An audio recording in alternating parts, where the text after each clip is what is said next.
শাকিব খান ও মিষ্টি জান্নাত। শাকিবের সঙ্গে আমার বিয়ের সম্ভাবনা রয়েছে, এমনটাই জানালেন অভিনেত্রী মিষ্টি জান্নাত। সম্প্রতি ঢাকায় চলচ্চিত্রের এই অভিনেত্রী উপস্থাপক শাহরিয়ার নাজিম জয়কে চড় মারতে চেয়ে আলোচনায় আসেন। মিষ্টি জান্নাত চলচ্চিত্র দিয়ে আলোচনা না এলেও এর আগে নানা বিষয়েই আলোচনায় ছিলেন। এর মধ্যে একটি হল জাতীয় দলের পেসার তাসকিনের সঙ্গে প্রেম করার ইচ্ছার কথা প্রকাশ করে আলোচনায় এসেছিলেন। পরবর্তীতে তাসকিনকে দেখা গিয়েছিল ধানমন্ডিতে নায়িকার রেস্তোরাঁয়। মিষ্টি জান্নাত সে সময় একাধিক ছবিও পোস্ট করেছিলেন। মা হলেন ইয়ামি গৌতম, মা হলেন ইয়ামি গৌতম। সম্প্রতি শাকিব খান ডাক্তার পাত্রীকে বিয়ে করছেন বলে সংবাদ চাউর হলে মিষ্টি জান্নাত আলো নিজের দিকে নেওয়ার চেষ্টা করেন। তিনি অনেকটাই ইঙ্গিত দেওয়ার চেষ্টা করেন যে শাকিবের সেই পাত্রী তিনি।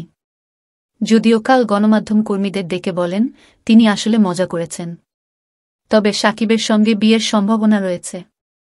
এক প্রশ্নের জবাবে মিষ্টি জান্নাত বলেন, কেন শাকিবের সঙ্গে আমার বিয়ের সম্ভাবনা থাকবে না?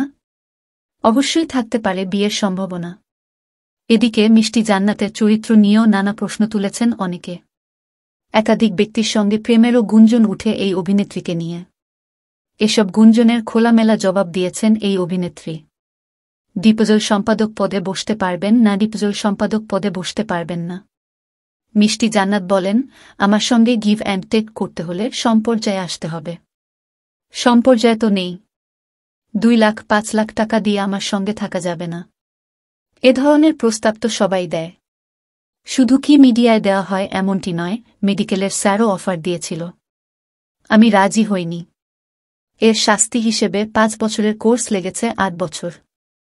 আমাকে আমার শিক্ষক অশ্লীল ভিডিও দেখিয়েছিল, কিন্তু আমি রাজি হইনি।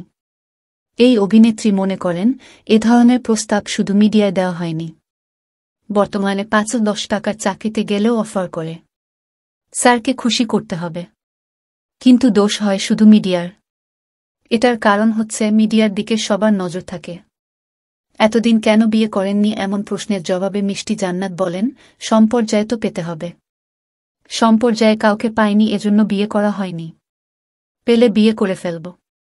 ইব্রাহিম রাইসিকে ভয় পেতেন ইসরায়েলের নেতারা। ইব্রাহিম রাইসিকে ভয় পেতেন ইসরায়েলের নেতারা। তিনি বলেন, আমাকে বাদ দেওয়ার সুযোগ নেই। আমি মানুষকে রিজেক্ট করেছি। এমনও হয়েছে সিনেমায় চুক্তি করেছি, আমার পছন্দ হয়নি, 1 লাখ টাকার বান্ডিল ফেরত দিয়ে এসেছি। আমি এ ধরনের মেয়ে। আমাদের নিউজগুলো যদি আপনাদের ভালো লেগে থাকে, আপনার মূল্যবান মন্তব্য আমাদের কমেন্ট বক্সে জানিয়ে যাবেন। এতক্ষণ আপনাদের সাথে ছিলাম আমি নাবানিতা। ধন্যবাদ।